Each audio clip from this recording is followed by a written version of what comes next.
내년에 우리가 고삐를 못 잡으면은 꼼짝없이 4년을 딸려가야 될 거 아닙니까? 그리고 우리 당이 더 어려워져요. 그러니까 내년에 어떻게든지 그 압승을 거둬야 되는데, 저는 뭐 우리가 그 대우를 잘 정비하면 충분히 할 수 있다고 생각해요. 이 첫째는 이 당내가 맞은 이 잘 정비가 돼야 됩니다. 그 총선 때는 이 살짝 가는 사람들 많아요. 네? 살풋이 간다고 제가 그러는데요. 안 배요, 안 배. 총선 때는요, 그거를 잘 관리할 줄 알아야 돼요. 그러고 쇄신 요구가 많이 들어오지 않습니까? 혁신 요구가 많이 들어오기 때문에 그 요구를 또 수용할 줄도 알아야 돼요. 그러고 이 공천 과정이 아주 투명하고 객관적이어야 돼요. 그렇지 않으면은 막 잡음이 많아지잖아요. 그러면은 그 잡음에 휩싸여가지고 전체 분위기가 망치는 수가 있어요. 제가 2018년에 전당대회에 나온 이유가 2020년 총선을 제대로 치러가지고 당을 한번 제대로 해놓겠다. 이게 내 마지막 임무다 이렇게 생각하고 이제 그때 나왔었는데요. 정말로 그 열심히 했어요 그때. 그래가지고 공천 후유증이 거의 없었어요. 다 경선을 시켰어요. 거의 전 지역을. 괜히 우리 집 그때 공천 못 받은 사람들이 우리 집에 와서, 제가 조치원 아니 세종에다 집을 졌는데 선거 때는 거기 안 살거든요. 서울에서 사는데 어디 산다고 가르쳐주지도 않아요. 막 집으로 몰려올까 봐. 근데 세종시 집은 다 노출돼 있으니까 와가지고 막 어머니 우리 대문만 발로 걷어차가지고 그 대문만 부서졌어요. 아, 대문 필요도 없어요. 옆으로 이제 담 넘어서 오기도 쉽게 돼 있는 집인데도 그 화연니까 막 대문만 걷어찬 거예요. 나중에 내려가서 고치는데 120만 원 들어갔어요. 선거 때는요, 안 그렇겠습니까? 자기가 4년 동안, 8년 동안 공들여서 막 했는데 공천을 못 받아가지고 출마를 못 한다 보면 얼마나 화가 나고 안타깝겠어요. 그런 심정을 다 이해를 해야 돼요. 그러면서도 냉정하게 또 해야 돼요. 공천 심사 끝나고 집에 갈 때요, 어두울 때 탁 떨어진 사람을 이렇게 만나잖아요. 굉장히 겁이 나요. 네? 실제로 그래요. 저는 공천 심사를 여러 번 해봤는데 끝나고 나갈 때가 제일 겁나요. 평상시 낮에는 뭐 잘 웃고 막 이렇게 하다가도 저녁에는 그래도 혼자 잘 안 나가려고 그래요. 그만큼 그 사람들 입장에서 역지사지하면 얼마나 하겠습니까? 이런 거를 잘 견뎌내야 돼요. 저는 그 과정을 잘 거쳐가지고 좋은 사람을 뽑으면은 저는 충분히 가능하다고 봐요. 지난번에 우리가 그 160, 지역구가 163개, 비례대표가 더불어시민당까지 합쳐서 17개, 그러니까 180석을 얻었어요. 그러니까 163개인데 제가 이 중에서 이제 지금 조금 변동이 생겼는데 그 정도 숫자를 다 얻기는 쉽진 않아요. 지난번엔 그게 이제 우리가 집권도 했고 저쪽에 박근혜가 갑자기 탄핵되는 바람에 저쪽에 막 전열이 흐트러져 있었고, 지금은 우리가 야당이 돼버렸고, 쟤들은 집권 2년 차밖에 안 되지 않습니까, 내년이면. 그러니까 지난번처럼 약체는 아니거든요. 그리고 얼마나 공작을 많이 하겠습니까? 아마 내년 선거 때까지 계속해서 의원들 잡아가고 압수영장하고 막 그거 할 거라고요. 누가 그러나 압구정이라고 요새는. 압수 구속을 하도 많이 하니까 뭐 압구정 정치라고 하던군요. 이 330번이나 한 사람한테 영장 청구한다는 게 말이 돼요? 또 청구한 것도 말이 안 되지만 발부해주는 판사는 뭐예요? 이거 다 뺏어가고, 요새는 이거 뺏기면은요 홀랑 빨개 벗는 거나 마찬가지예요. 이거 포란식 하면은 막 별게 다 들어있을 거 아닙니까 이게. 압수영장이라는 게 그렇게 하는 게 아니거든요. 범죄 사실에 관한 것만 가져가야 되는 거 아니에요. 근데 이걸 뺏어갖고 안 돌려줘. 다 뒤져보면서. 판사들도 얼마 전에 회의했는데 아직 결론도 안 내고 있어. 이렇게 압수영장은 그렇게 하면 안 된다고 판사가 빨리 입장을 가져야 돼, 법원이. 막 지금은 이게 완전히 그 저쪽 사람들이요, 우리나라의 헌법 질서를 다 파괴하는 사람들이에요, 지금. 우리나라 헌법은 민주적 기본 질서를 규정하고 있잖아요. 민주적 기본 질서를 첫 번째가 국회입니다. 두 번째가 행정부고, 세 번째가 법원이고, 네 번째가 헌법재판소고, 다섯 번째가 지방자치제예요. 근데 이 사람들은 국회가 만든 법은 거부권을 행사해서 무시해버리고, 그렇게 해서 국회의 기능을 마비시키고, 법원의 결정은 대법 결정도 강제징용 보세요. 그건 무시해버리고 대의변제시키고, 그래서 법원 무시해버리고, 헌재 결정은 집회 자유를 야간하는 걸 보장하라고 돼 있잖아요. 그거 못하겠다는 거 아니에요. 헌재 결정 무시해버리고. 다 무시하는 거예요, 지금. 국회 거 무시하고, 대법 거 무시하고, 헌재 거 무시하고. 우리의 헌법에 규정하고 있는 민주적 기본 질서를 다 무시하는 거예요, 지금. 자기 것만 남아, 자기 것만. 이건 어떻게 해야 되느냐면요, 탄핵이에요, 탄핵. 헌법의 기본 정신을 무시했잖아요. 이건 탄핵시켜야 된다니까요.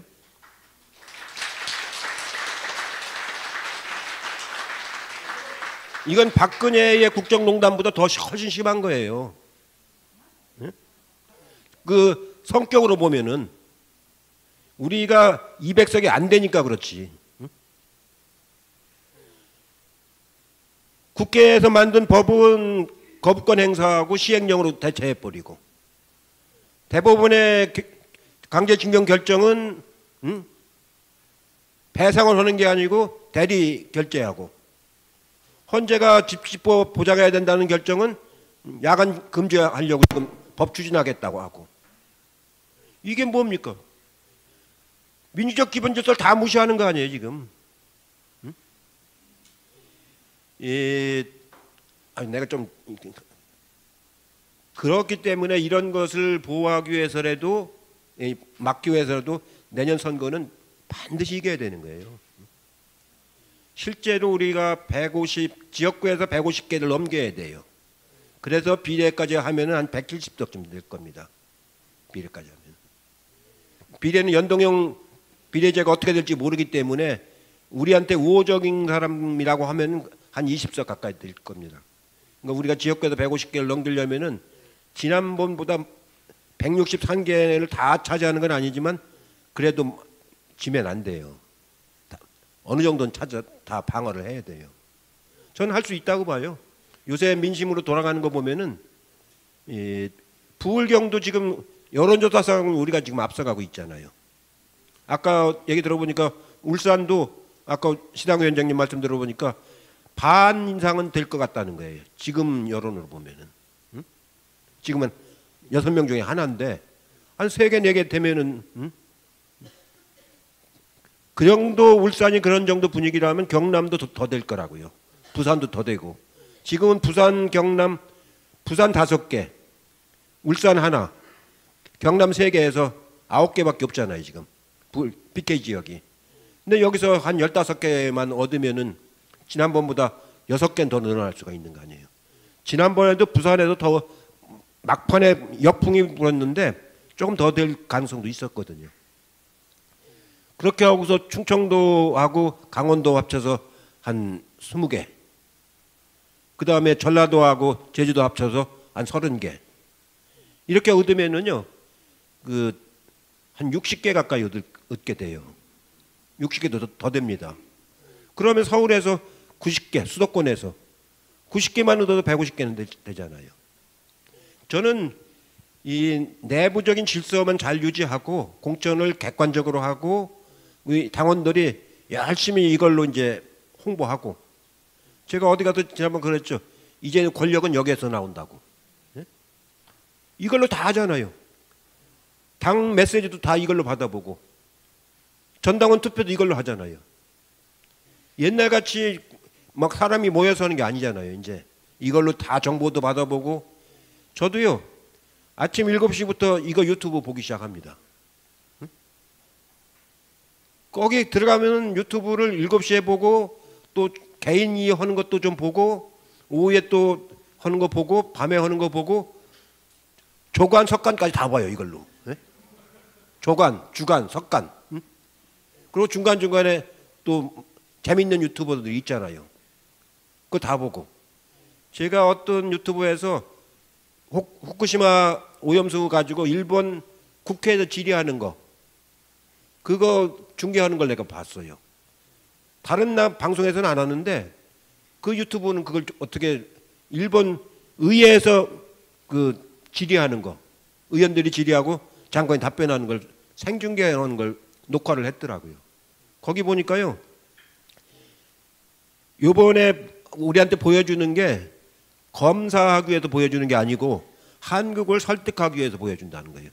아니 일본 산자부 장관이 그렇게 답변을 해요. 한국을 설득하기 위해서 보여주는 거예요. 한국을 이해시키기 위해서.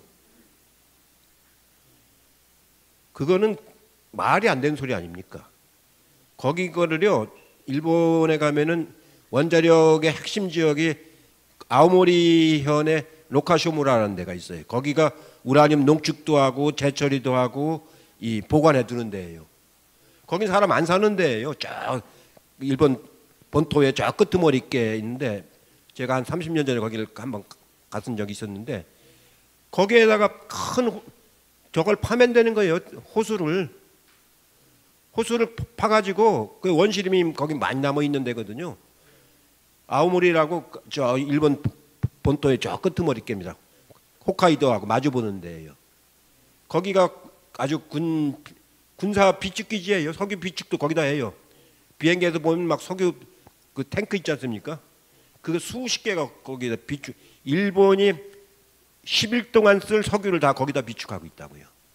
그런 탱크를 만들든가 아니면 호수를 파가지고 호수에다가 지금 말하는 오염수를 갖다 거기다 보관하면 되는 거예요. 그러면 물은 날아갈 거 아닙니까? 사람이 안 사니까 피해주는 데가 없어요. 그랬거나 나중에 물을 건져댄 뒤에 나머지 그 슬러지만 수거해가지고 그걸 가지고 유리로 밀봉을 해야 돼요. 유리를 가지고 밀봉을 해가지고 그럼 유리를 두껍게 밀봉하면 방사능이 안 빠져나오거든요. 그렇게 해가지고 그거를 저 땅굴을 파가지고 거기다 묻어놓으면 되는 거거든요. 지금 스웨덴 같은 데가 그렇게 하고 있지 않습니까? 고준위 폐기물을 그렇게 처리하고 있거든요. 그렇게 할 수 있는데 왜 안 하느냐는 말이에요. 무책임하기도 하고 주변 나라 사람을 무시하는 거예요. 이거는 그렇게 하는 방법이 없는 게 아니잖아요. 안 하는 거지. 돈을 아껴를 안 하는 거 아닙니까? 아까 말한 그 먹이 사슬이라고 하는 건 금방 나타나는 게 아니잖아요. 쌓이고 이렇게 하는 거지. 이런 거를 우리 정부가 일본하고 이렇게 왜 못해요? 그거를 우리 절대로 못하겠다. 그렇게 하면 앞으로 영원히 일본산 수산물은 우리가 수입 못한다. 후쿠시마 거는 정말로 못한다. 바다에서 막 그 고기가 돌아다니는데 수산업법이 어떻게 되느냐면 잡은 데를 표시하게 돼 있지가 않아요. 선적항을 표시하지. 후쿠시마 고기도 오사카 항에서 실으면 오사카 선적이라고 나와요. 예? 일본산 오사카 선적으로 나와요. 그럴 거 아닙니까? 이 고기라는 게 뭐 경계선이 없이 돌아다니니까. 우리는 몰라요. 어디 건지를. 선적을 오사카에서 하면 오사카로만 나오기 때문에. 그래서 우리가 굉장히 정부가 엄격하게 모니터링을 해야 되는 겁니다. 그걸.